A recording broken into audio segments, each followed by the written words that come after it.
Assalamu alaikum, dear students. In this lecture, we are going to start chapter 1 of our textbook, which is Thomas Calculus, and it is 14th edition of Thomas Calculus. So this lecture is about the first section of chapter 1, that is functions and their graphs.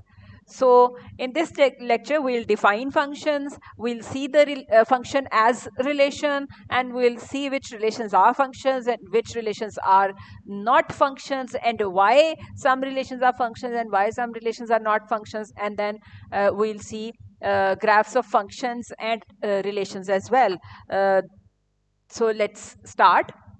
First of all, let's start with the definition of a relation.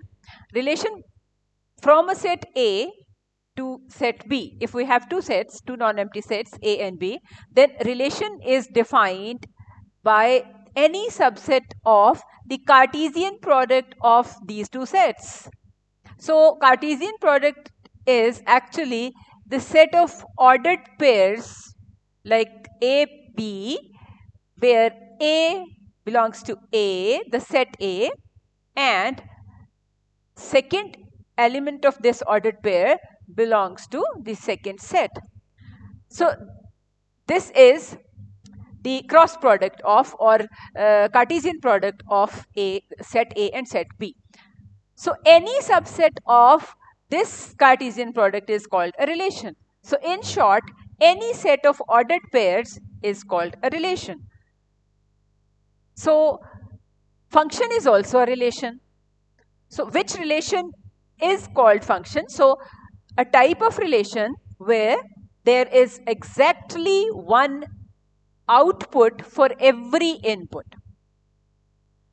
Now in ordered pair, this first element is called input and the second element is called output of the relation. So if in a relation we have exactly one output for every input, that is, for every x, there is exactly one y in the ordered pair x, y in the relation. Then the relation is called function. So, for example, people and their heights. So, the pairing of names and heights, we can think of this relation as ordered pair. So, first type of ordered pair is height name. So ordered pair, when we are calling this pair as ordered pair, it means order matters for these elements. Height name is a different ordered pair and name height is a different ordered pair because order matters.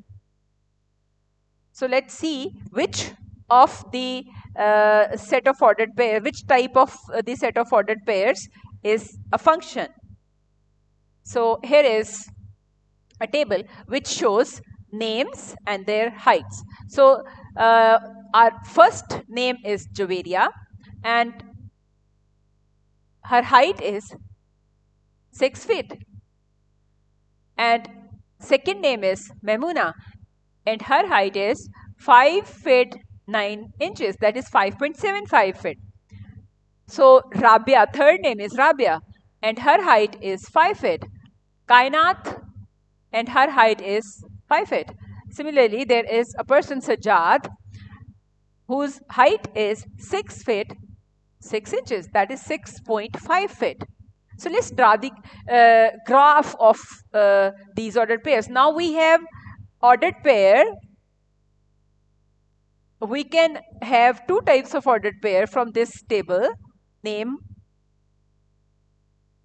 as input and height as output, or height as input,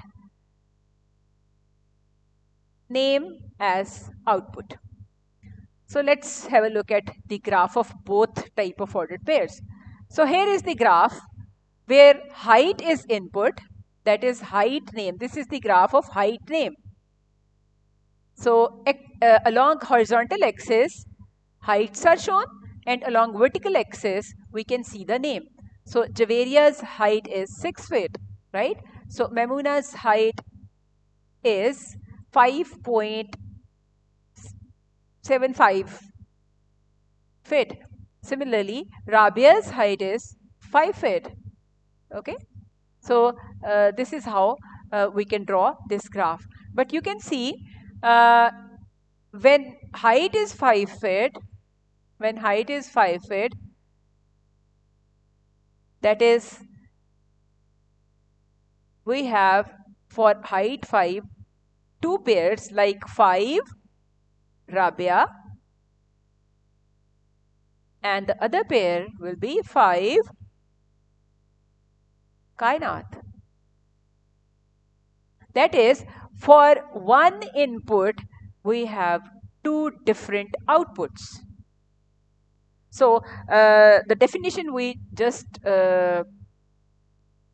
defined in previous slides of the function, according to that definition, this graph does not represent a function. But in this case, you can see for every input there is a unique output. But in this case, for every input there is not unique output, because we have two pairs where input is same but there are two different outputs. So let's conclude something from these graphs. So first of all, both the graphs are relations, of course, because they represent ordered pairs. Height name is not well behaved. As I told you, for one input there are two outputs. So given a height, there might be several names corresponding to that height. So how do we know then where to go? So for a relation to be a function, there must be exactly one y value that corresponds to given x value. So according to this definition, this graph does not actually represent a function, and this graph represents function.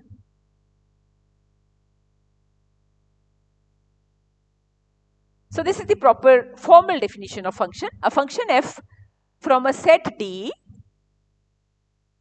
to a set Y is a rule that assigns a unique element fx in Y to each element x in D. So this is the proper formal definition. So we can visualize function as a machine. We have input as x. This function operates some rule on x on that input, and in result, consequently, we have an output which is called fx, and sometimes this output is called y. So input elements are, the set of input elements is called domain, and the set of output elements is called range. And there are two variables involved, x and y. X is called independent variable. So input variable is always an independent variable. So output variable is dependent variable because it depends upon this machine. So it takes an input, it operates something, and as an output we have another variable, but it depends upon this rule, which is assigned by the function f. So x is called independent variable, and y is called dependent variable.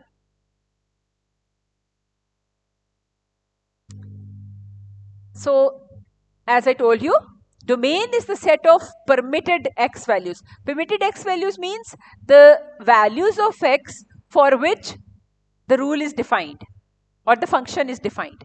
The range is the set of found values of y corresponding values to x. So whenever we have an input x, then we find some value of y after operating that function. So that found value is the element of range. So the range is set of found values of y. These will be called images as well. So range elements are called images of the elements of elements in domain. So this is how we can visualize domain and the set containing range. So this is the set of inputs that is called a domain set, and this is the set of images or set of outputs, which is actually the range. Range is actually the subset of y. When we define a function from D to y, then D is the domain set and y containing the range. So range is, if R is the range, then range is subset of y. Sometimes range is equal to y, but in general, range is a subset of y. So a function from a set D to a set y assigns a unique element of y to each element in D. So this is very important. Unique element of y to each element in D. Right? So there is no element in D that is in domain set for which we cannot find an image under f in y. So there are few characteristics of a function from set A to set B. Number one, each element of A must be matched with an element of B. That is domain of the function. If we define a function f, then domain of f must be equal to A, right? Domain of f is equal to A. This sentence means this: each element of A must be matched with an element of B. Some elements of B may not be matched with any element of A. That is, range is not equal to set B. Range is subset of set B. Range may or may not be equal to set B. Sometimes range is equal to set B, but generally, as I told you, range is the subset of set B. Number three, two or more elements of A may be matched with the same element of B, right? Two or more elements of A may be matched. If we have a set A with the elements A1, A2, A3, and we have a set B with the elements of B1, B2, then according to this third statement, two or more elements of A may be matched with the same element of B. That is, if we write ordered pairs like this: A1, B1, A2, B1, A3, B1, then this is a function, right? So this statement 3 means this. You can understand this statement with the help of this example. Number 4, an element of A, that is an element of domain, cannot be matched with two different elements of B. That is, if we have a relation like this: A1, B1, A1, B2, and it contains A2, B3, sorry, B2, and A3, B2. Then this is not a function. So this fourth statement actually tells us an element of A cannot be matched with two different elements. That is, in terms of ordered pairs, there must not be repetition in the first element of ordered pair. So you can see A1 has two distinct images. A1 has image B1, A1 has image B2. A1 is matched with two elements in B. So this is not possible in function. Such a relation is not a function, right?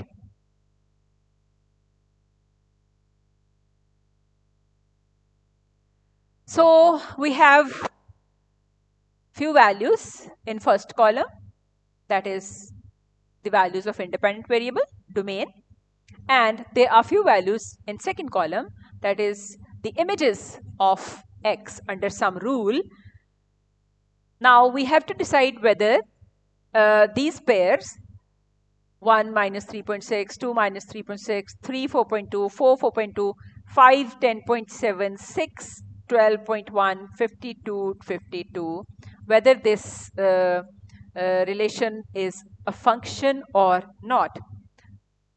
So let's have few observations. For each value of x, there is only one value of y. You can see that for each value of x, there is only one value of y. You cannot see any repetition in this column. They are all distinct values. Therefore, this relation is a function. Next, this is another relation. And in this case, you can see 3 has 3 different images. So 3 7 ordered pair is also part of this relation. 3 8 ordered pair also belong to this relation. 3 10 ordered pair also belong to this relation. So according to the definition we just learned, this relation is not a function, right? Because 3 different y values, 7, 8 and 10, are paired with one x value. You can see that. So this is not a function. Now again, is it a function? Name the domain and range. So domain is the set of first elements of the ordered pair, that is set of input elements, and range is the set of outputs. Okay, so first of all, let's decide whether this is a function or not. You can see there is no repetition in the first element of ordered pairs. No first element of ordered pair is repeated, right? So this is a function because for every x value there is only one value of y, and domain of this function is 3 4 5 7 8. So in terms of set, you can see this is the domain, and range is -5 -8 6 10 and 2. So there is another other example. Is it a function? State the domain and range. So in this case, you can see 5 have 2 images. 5 8, there is one ordered pair, there is another ordered pair 5 9. So 5 has 2 distinct images. So according to definition, we can say that this is not a function. This relation is not a function, but we can find domain and range of relation. So domain is 5 6 3 4 12, and the range set consists of 8 7 -1 2 9 and -2. That is set of images. Is it a function? Name the domain and range. So again, you can see that for every x value there is only one value of y. So this is a function, and domain and range are given by these sets. Well, this is the graph, and this graph shows the ordered pairs -2 3. This is the ordered pair, this one. And now this point can be written in terms of ordered pair as -1 0, and this can be written as 0 -1, and this can be written as 1 0, and this can be written as 2 3. So you can see that this is a function. Now we have input values and output values. X represents input values, y represent output values. So we have to decide whether this mapping is a function, this relation is a function or not. Now if we form ordered pairs 1 6 1 7, so one has 2 distinct images. For one input we have 2 images. So we can say that this is not a graph of, so this is not function. This relation is not a function. But in this case, you can see that we have one value, unique value of y for each value of x. So this is function. Now there is another representation of function, y is equal to x plus 2.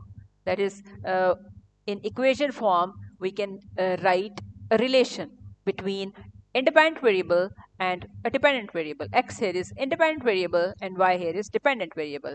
So let's form an xy chart, and then we'll form the mappings, and then we'll decide whether it is a function or not. So for xy chart, if x takes these values, so corresponding values of y will be 0, 1, 2, 3, and 4. Because when x is minus 2, you can see, you replace x by minus 2, y is 0. So this ordered pair will be minus 2, 0. Similarly, when x is equal to minus 1, so replace x by minus 1 in this equation, we have y is equal to 1. And similarly, we have other order pairs. Now, let's have a mapping between these inputs and outputs and decide whether this is a function or not a function. Well, according to the this mapping chart, you can see this is a function, and this is the graph of this function. In order to draw the graph, just draw these points on the plane, xy plane, and join them. So we'll have this line. Okay, determine whether the equation is a function. So y is equal to absolute value of x. So how can we define absolute value of x? Absolute value of x is actually defined by, we'll have a proper definition in next slides of this function. So let me define here so that you can understand what does this equation mean. Absolute value of x is equal to x when x is greater or equal to 0, and equal to minus x when x is less than 0. So this definition graph, definition of this function, absolute value function. So let's have input output relation to decide whether this is a function or not. So you can see for every input we have unique output. So this is function. Now, what happens in this case? X is equal to absolute value of y. So again, x is the input and y is the output. So here are y values, and these are the corresponding values of x. Now you can see that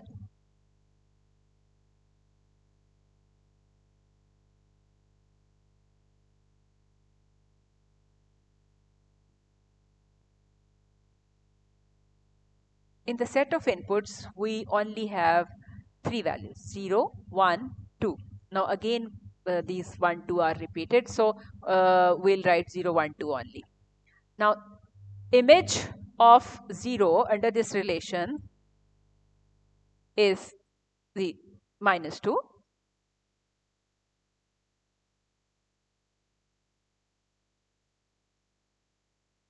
So this is the set of outputs, minus 2, minus 1, 0, 1, and 2. So now let's match the inputs to outputs according to the relation. So 0 is mapped onto 0, 1 is mapped onto minus 1, 1 is mapped onto 1 as well. From this table you can see that 1 minus 1 is a pair, 1 1 is also a pair, right? So 2 is mapped onto minus 2, right? And 2 is mapped onto 2 as well. So what is the conclusion then? This is not a function. Yes, not a function. Okay, now we have few functions in form of equations. Y is equal to x square. So we have to find the domain and range of these functions. So domain and range, when you have equation, so we'll start with natural domain. Natural domain is the whole set of real numbers. If the function is defined on whole set of real numbers, then our domain is the whole set of real numbers. If there are few points in the set of real numbers for which we cannot find a real output, then we will exclude those points from the set of real numbers. So in calculus, we'll begin with the set of real numbers, and if there are few points for which the function is not defined, or function y does not have a real value, then those values of x will be eliminated from the set of real numbers. So in this case, you can see that for every value of x which is real, that is for every real value of x, we have a value of y which is real, right? So it means domain of this function must be, before revealing, let's write it and then we'll see whether it is right or wrong. So for this, domain is the whole set of real numbers, that is minus infinity, infinity. And what are the outputs? So range is actually the set of images. So output will never be negative because of this x square. Whether x is negative, whether x is positive, output can never be negative. It can be 0, but it cannot be negative. So our range is the set of all non-negative real numbers. So this is the range, right? Now in this case, 1 over x, y is equal to 1 over x. So this is defined everywhere in the set of real numbers except 0. So what will be the domain? So this is the domain. So we exclude 0 from the set of real numbers. So in order to exclude 0, we split into two intervals, minus infinity 0, and this is open from 0 in order to exclude this 0, union 0 infinite. So 0 is not included in this union. And the range, that is the set of outputs, again we have we can have negative values, we can have positive values, but for any real number we cannot have y is equal to 0. So in range, 0 is also included, excluded from the set of real numbers. So its range will be, range and domain will be same. So what about square root of x? Now, if x has a negative value, then y becomes an imaginary number. So y is no more real if x is negative. So domain consists of only non-negative real numbers. So its domain is the 0 infinity, including 0, that is non-negative real numbers. And the output can also not be negative. So output in this case, again domain and range both are same. Now y is equal to 4 minus x square root. Now in order to find the domain of this relation or function, what we need to do, we have to find the values of x for which 4 minus x is greater or equal to 0. Because if 4 minus x is negative, then y is imaginary number, y is no more real. So we have to find the values of x for which y is real. So domain consists of all the values of x for which y is real. So y will be real if 4 minus x is greater or equal to 0. So this implies 4 is greater or equal to x, that is x is less or equal to 4. So what will be the domain? X is less or equal, all the real numbers less or equal to 4. So here we go. In interval form, domain is minus infinity, 4. 4 is included, so this is closed from 4, right? Now, what is the range? Range is positive. including 0, because when x is equal to 4, we'll have y is equal to 0. So non-negative, the whole set of non-negative real numbers is the range. Now the last one. In this case again, we will have to find the values of x for which this 1 minus x square is greater or equal to 0. That is, 1 minus x square is greater or equal to 0. It should not be negative, because 1 minus x square, if 1 minus x square is negative, then y is imaginary, but we need y a real number. So for a real input, we need a real output. So for real output, 1 minus x square must be greater or equal to 0. So this actually gives us the relation 1 is greater or equal to x square, or this implies x square is less or equal to 1. So this is the interval, closed interval minus 1, 1. Right? And what is the output? That is the set of images. It will be 0, 1, closed interval. Right? When the values lie between minus 1 and 1, so we'll have fractions. 1 minus something less than 1 will give us a fraction. This will be 0 when x is equal to 1 and minus 1, and this will be 1 when x is equal to 0, because 0 lies in this domain. So this is the range for this function. Well, there are more examples. Consider the following relations. We have already discussed. Let's have a look at this function graphically as well. So this is a function, yes, we have already discussed. Its domain and range we have already discussed. So graphically, you can see the domain. So this is the graph of the function y is equal to square root of x, okay? And as we move along the graph, you can see x values are moving from 0 to infinity. So what was the domain of this graph? Domain of this graph, the domain of this function was 0, infinity. That is, this is not defined for negative values. That is, for negative values of x, it does not have real values. So that is why negative values are not included in the domain. So you can see this graph shows actually the domain. So as we are walking down the graph, here is the graph of x values, that is inputs. So let's have a look at range. Now again, we are walking along the graph, but in this case, we are required to find the range. So we are measuring the heights, right? And you can see that we start from 0, and as we go with the graph, the range line is moving upwards. That is, the range also is the set of non-negative integers, right? So here is the domain and range of the this function, and this is the graph of this function.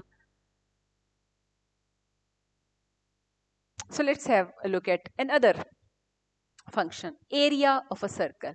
So area of circle depends upon radius. Okay, so independent variable here is radius, that is input variable here is radius r, and a here is the output variable, right? So that is dependent variable. So independent variable is radius, dependent variable is area. Input is r and output is area. Okay, so what kind of function is this? Let's see what happens if we graph area. So here is the graph of area. For different values of r, we have this graph. Now the question arises, is this graph correct for area? Can r be negative? R is the radius, right? Can r be negative? Answer is no. So negative values of r will not be present in domain. R cannot be 0 as well, R cannot be negative as well. So can a circle have area equal to 0? So the value of area which represents 0 is not possible, of course. So again, no. So we have this graph of this function. And its domain is 0, infinity, because radius cannot be 0, but radius can take any positive value.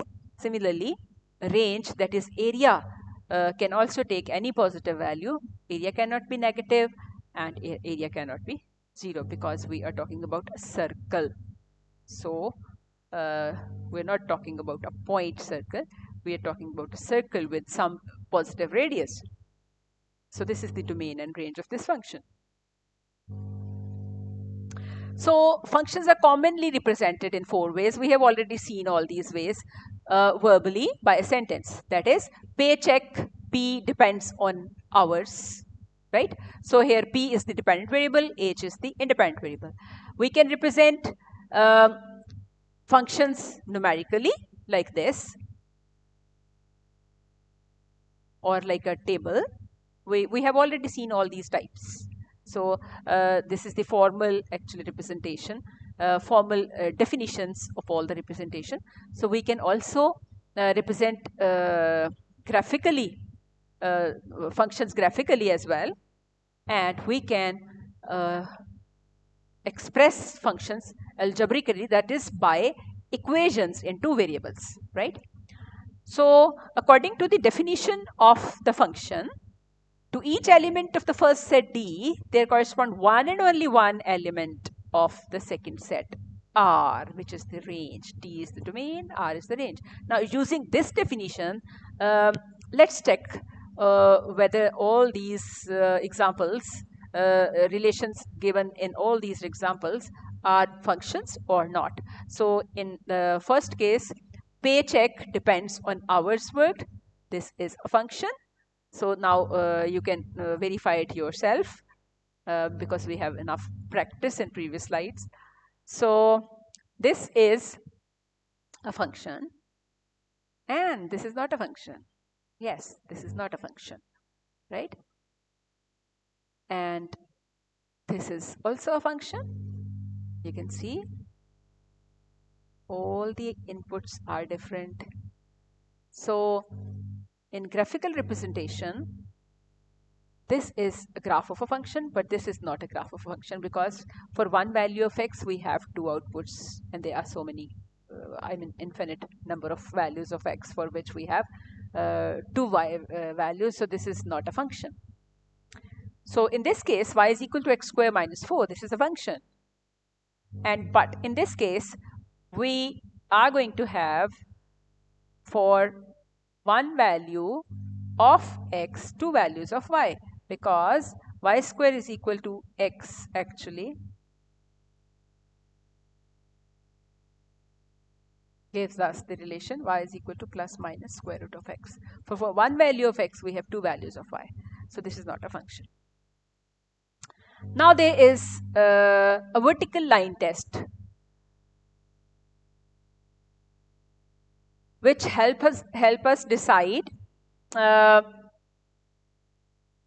whether a graph under consideration is a graph of function or not. So according to this test, if any possible vertical line intersects a graph in at most 1 point, at most 1 point, then the graph is graph of a function. If the line intersects more than 1 points, right? If the line intersects a graph at more than 1 points, then the graph is not a graph of a function. So in this case, you can see that for every vertical line, it intersects the graph, this graph, at most 1 point. But in this case, you can see that the vertical line intersects the graph at 2 points, that is at more than 1 point. So this graph represents a function and this graph does not represent a function. So there are more examples for vertical line test. So this is a graph of a line, and you can see that the vertical line intersects the graph at only 1 point. So this is graph of a function. Now in this case, again, the vertical line intersects the graph at only 1 point. So this is also a graph of a function. But in this case, the vertical line intersects this line at infinite number of points. So this is not a graph of a function. So in this case, again, vertical line intersects at 1 point only. So this is graph of a function. This is not a graph of a function. By the vertical line test, you can decide this is a graph of a function, vertical line test says. And again, this is not a graph of a function because the vertical line cuts the graph at more than 1 point. And this is not a graph of a function. We have already discussed it. Well, tell whether the relation below is a function. So there are 4 relations given in this slide. So this relation is a function. We can now easily say that after doing so many examples. This is not a function, right? And what about this? This is also not a function because vertical line intersect the graph at more than 1 point. So what about this? -2 has 2 images, so this is also not a function. Function notation. Y is equal to 2x plus 3. So here independent variable is x and dependent variable is y. We can write this function in this way as well. Fx, that is, f is a function which depends upon the variable x. So fx is equal to 2x plus 3. So if we have to find the value of function at some specific value of x, then what we need to do, when x is equal to 1, what is the corresponding value of y? We will just plug this value of x into this relation. So y will be 2 times 1 plus 3, that is 5. Similarly, if x is 2, so 2 times 2 plus 3, that is 7. When x is 3, y is 9. When x is 4, y is 11, and so on. So in this case, we'll have the value of f at x is equal to 1. That is f of 1. F of 1 is equal to 5. F of 2 is equal to 7. F of 3, that is, replace x by 1 on both sides. Replace x by 2 on both sides, then we have this value. Replace x by 3 on both sides, then we have f of 3, which is equal to 9. F of 4 is equal to 11, and so on. So this is how we can find particular values of functions for some particular value of input variable. Again, there is a practice of finding particular values. So x is defined by x square. hx is another function which is defined by 3x minus 2. So g4, you just have to replace x by 4 in this function. So g4 is 16. h of minus 2, that is, replace x by minus 2. And we have, sorry, this is the h. Replace x by minus 2 in this relation. This is h minus 2. So don't forget to consider this, what function is required. So h is, value of h is required. Value of h is required at x is equal to minus 2. So replace x by minus 2 in this function. So we have 3 times minus 2. Minus 2, that is minus 6 minus 2, which gives us minus 8. Now g minus 3, that is, we have to find the value of g at minus 3. So replace x by minus 3, and we have 9. h of 5 is 3. Similarly, you can find all these values. h of 4 is 10 plus g of 1. G of 1 is 1. So by adding, we have 11. h of minus 5 is minus 17. G of minus 2 is 4. And by multiplying both the values, we have h of minus 5 times g of minus 2, which is negative 68. So g of h of 3. So first of all, find h of 3. So h of 3 is 7. And then find g of 7. So we have 49. And this is called actually composition of two functions. We'll learn it in later lectures. So h of g of 2. So first find g of 2 and then apply h on it. So g of 2 is 4. So h of 4 is 10. So h of g of 2 is 10. Evaluate the function over the domain. So domain is given by x is equal to minus 1, x equal to 0, x equal to 2. So we have 3 input values and we have to find the values of f, g and h for these 3 input values. So these are the corresponding values. For x equal to minus 1, f is minus 4. For x equal to 0, f is 0. And for x is equal to 2, f is 8. Similarly, we have values of g for x is equal to minus 1, 0 and 2 respectively. And we have values of h for x is equal to minus 1, 0 and 2 respectively. So graph the linear function. So for this, we have to form the ordered pairs. So let's have these input values. So in order to find the corresponding values of function, we just have to plug these values into this relation. So f of minus 3 is negative minus 3, that is 3 plus 3, it yields 6.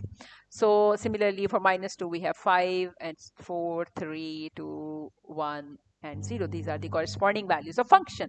Now, what we need to do, we have to plot all these pairs on the plane, xy plane, right?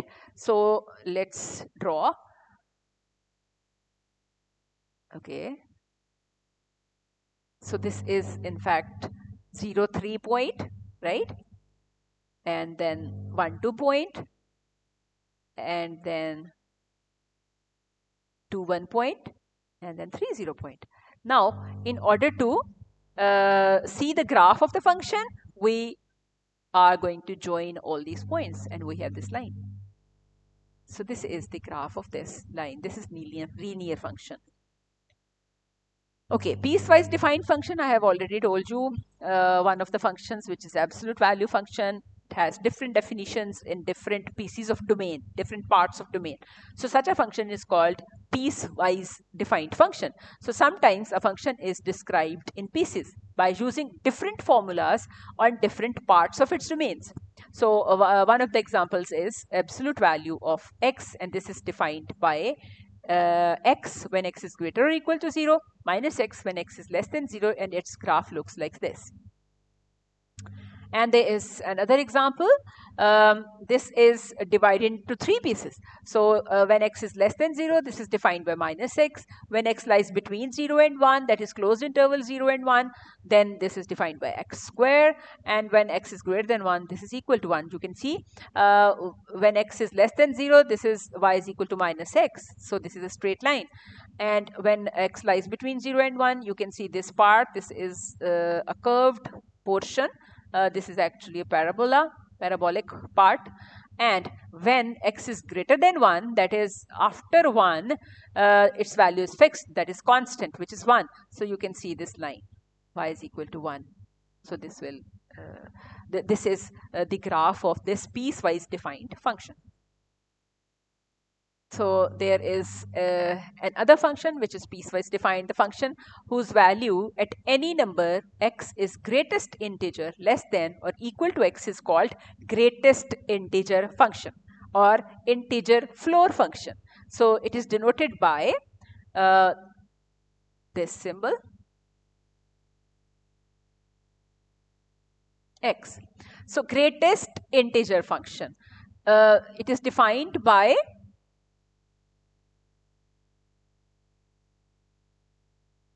greatest integer function less than or equal to x. So from the examples you can see 2.4, floor function of 2.4. So first of all, you have to list all the integers which are less than 2.4. So we have less than 2.4, we have integers 2, 1, 0, minus 1, and so on. But according to this definition, greatest integer which is less than or equal to x, right? If this x is an integer, then the floor function of x is x actually. But if this is not an integer, we have to list the integers which are less than x, and the greatest one is the answer. So that is why this is called greatest integer function. Okay, so the greatest integer here is, among all these integers which are less than 2.4, greatest integer is 2. So answer is 2. So 1.9. So again, list all the integers which are less than 1, right? So less than 1, we have 1, we have 0, we have minus 1, and so on. But greatest among all these integers is 1. So answer is 1. I hope you understood the definition of this function.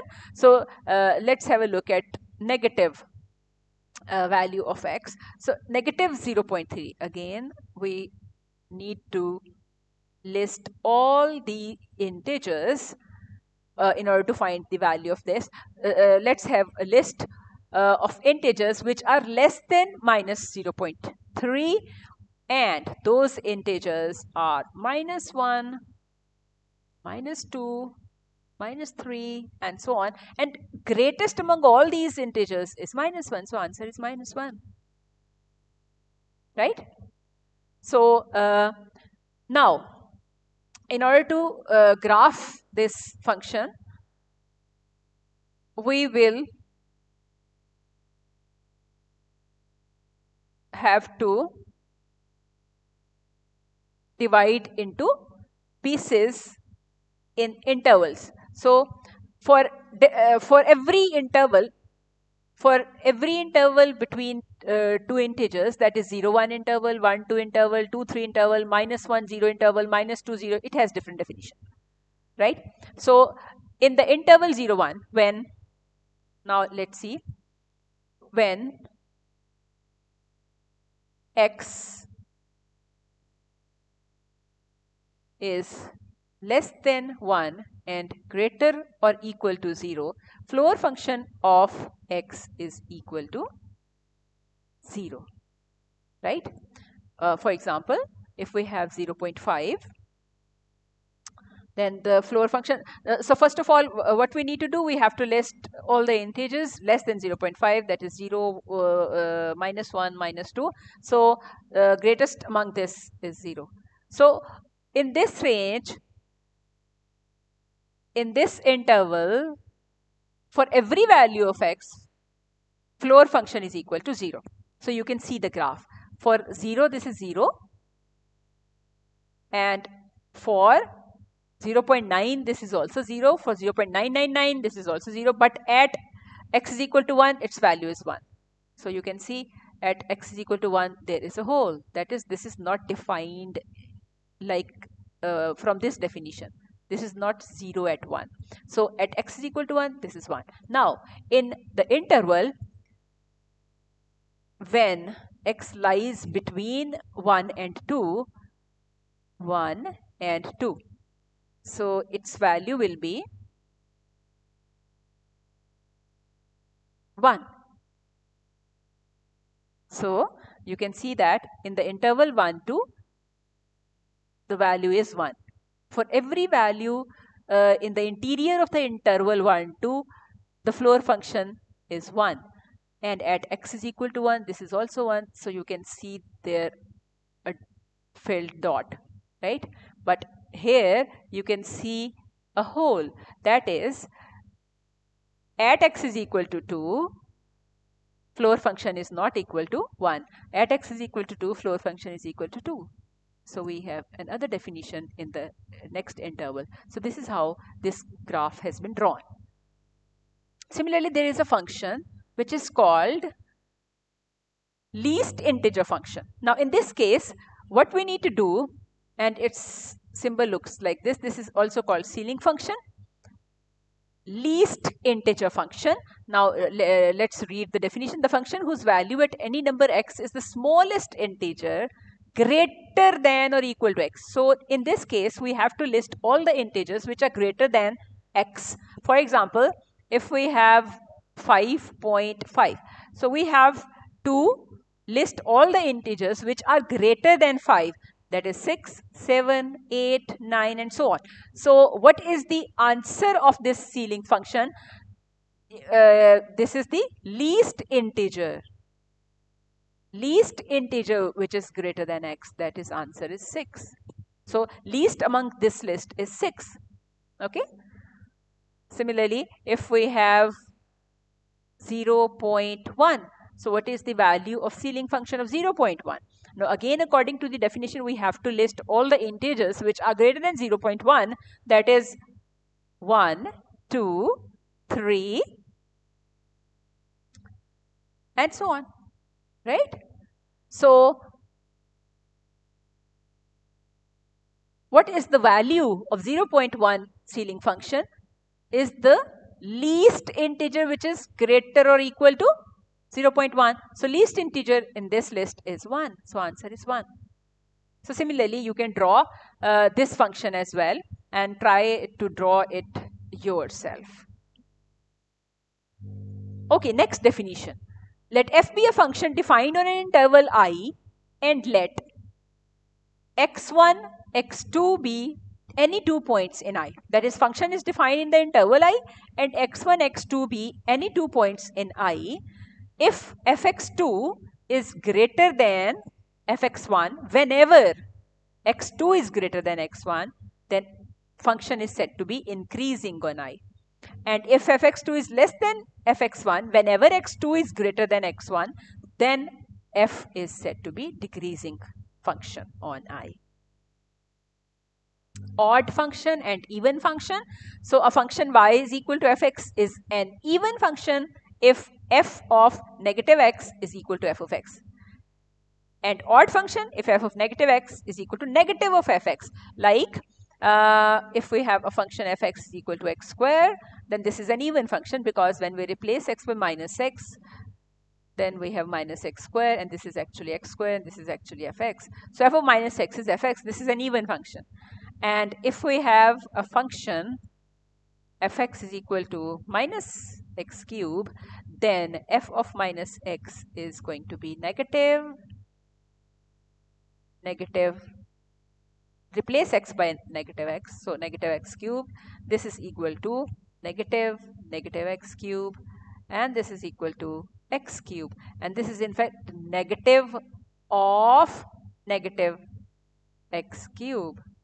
So this is equal to negative f of x, right? So this is an odd function. Similarly, f of x is equal to x to the power 5 is an odd function, odd function. And whenever we have even power of x, then x to the power n is an even function. Whenever we have odd power of x, then x to the power n is an odd function.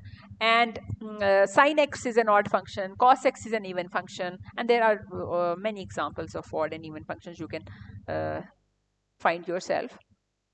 So actually, even function gives us symmetry about y-axis, and odd function gives us symmetry about origin. If there is a point xy on an even function, graph of even function, then that graph must have a point negative xy. And if there is a point on the graph, there is a point xy on the graph of odd function, then negative x, negative y also lie on same graph, right? If function is odd.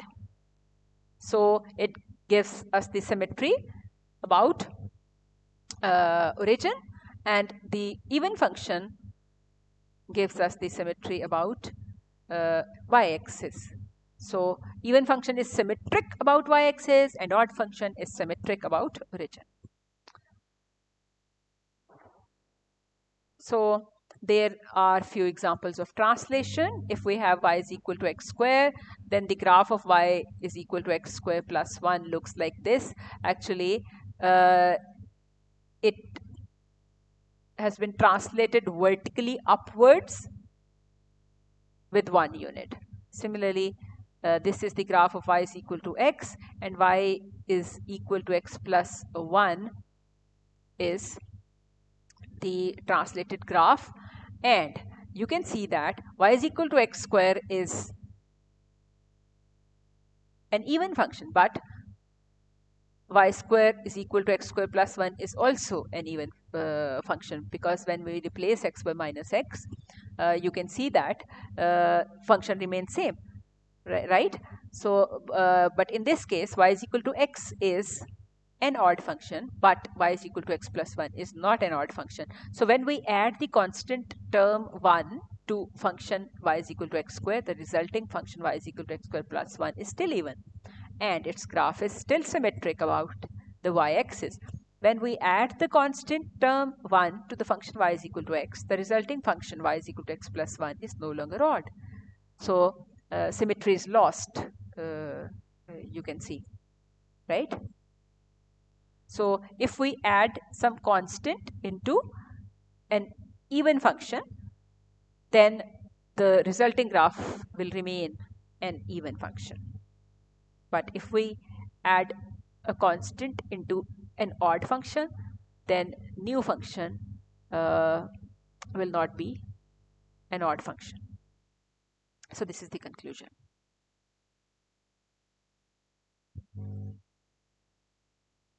So there are few graphs. These are the lines passing through origin with different types of slopes.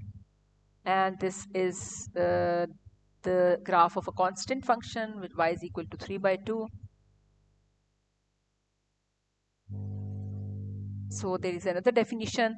The variables y and x are proportional to one another if one is always a constant multiple of the other. That is, if y is equal to kx for some non-zero constant k.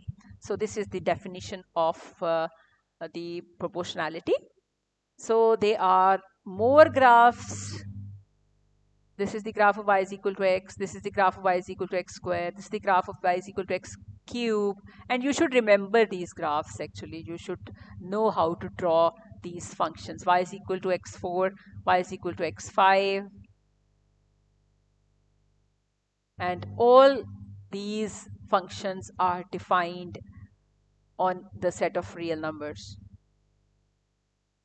So this is the graph of y is equal to 1 over x, right?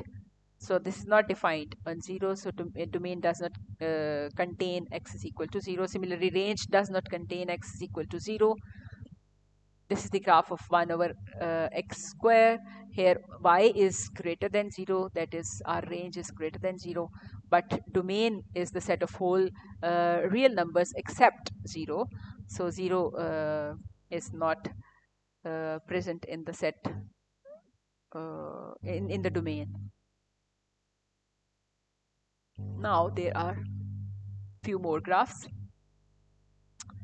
So this is y is equal to square root of x, y is equal to cube root of x, y is equal to x to the power 3 by 2, and this is y is equal to x to the power 2 by 3. So domains and range are given, so you can verify them yourself. Now there are different type of functions. First of all, polynomial. A function p is polynomial if p is written in this form, where n is non-negative integer, okay, where n is non-negative integer. This is very important. If n is negative integer, this is no more a polynomial. Where a0, a1, a2, an are the real constants, and these are called coefficients of the polynomial. So all polynomials have domain minus infinity to infinity. That is, every polynomial is defined in the whole set of real numbers, right? So there are few graphs of the polynomials. This is the polynomial of degree 3. This is the polynomial of degree 4. This graph is the polynomial of degree 4 plus 3 plus 1. That is degree 8. Rational function. A rational function is a quotient or ratio. Fx is equal to px over qx, where p and q both are polynomials. Okay, rational function is a quotient px over qx, where p and q both are polynomial. This is very important. If p and q are not polynomial, we won't call it a rational function. So the domain of a rational function is the set of a real x, all real x. Domain of rational function is a set of all real x for which qx is not equal to 0. Because whenever qx is equal to 0, this quotient is not defined. So we'll exclude all these points where qx is equal to 0 from the set of real numbers in order to form this domain. So the graph of several rational function is shown here. And note that these red lines are not part of graphs. These are asymptotes, and we learn about these lines later in this course. So these lines are asymptotes. These are not part of the graph. So graph of the function actually is given in blue color for every function. Then algebraic functions. Any function constructed from polynomials using algebraic operations like addition, subtraction, multiplication, division, and taking roots lies within class of algebraic functions. All rational functions are algebraic functions, but also included are more complicated functions, such as those satisfying an equation like y cube minus 9xy plus x cube is equal to 0. This is also an algebraic expression. So there are few graphs of algebraic functions. Trigonometric functions, the 6 basic trigonometric functions are sine x, cos x, tangent x, cotangent x, secant x, and cosecant x. So there are the graphs of sine x and cos x. So exponential functions, that is functions of the type a to the power x, where variable lies in the power, okay, a to the power x. These are called exponential functions. So the graphs of exponential functions look like this. If x is positive, that is 10 to the power x, 3 to the power x, 2 to the power x, then graph will take a shape like this. This will be starting from nearly 0 and it will end up indefinite value, infinity. So, but in this case, when power is negative, 10 to the power minus x, e to the power minus x, 3 to the power minus x, 2 to the power minus x, then it will start from an indefinite value and it will end up the value which is very close to 0. So these are the graph of exponential functions. Well, logarithmic functions are the inverse functions of exponential functions. So here are the graphs of few logarithmic functions. Transcendental functions. So these are the functions that are non-algebraic.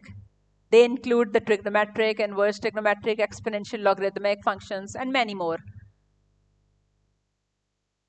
Well, finally, let's have a fun time. Let's look at the graphs as dance moves. So this is the graph of sine function. So dance move for this sine function will look like this. This is the graph of cosine function, and we can dance like a cosine function like this. This is the graph of tangent function. And this is the graph of cotangent function, and the dance move, corresponding dance move look like this. This is the graph of absolute value of x. So corresponding dance move look like this. So this is the graph of y is equal to x. So this is the dance move corresponding to this. This is the graph of y is equal to x square, and corresponding dance move look like this. So this is the graph of x square plus y square is equal to 1, although this is not a function, but this is a graph of x square plus y square is equal to 1. This is a circle centered at 0 and with radius 1. And let's have look at all these moves exclusively. And there is another function y is equal to square root of x, and its dance move look like this. So y is equal to square root of minus x, y is equal to 1 over x, and y is equal to floor function, and y is equal to e to the power x, that is exponential function. So for every type of function and relation, we can have a dance move.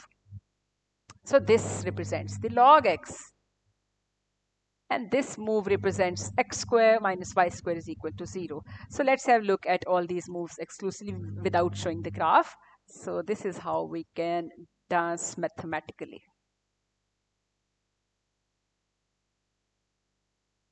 So that's all for today. Take care. Bye-bye.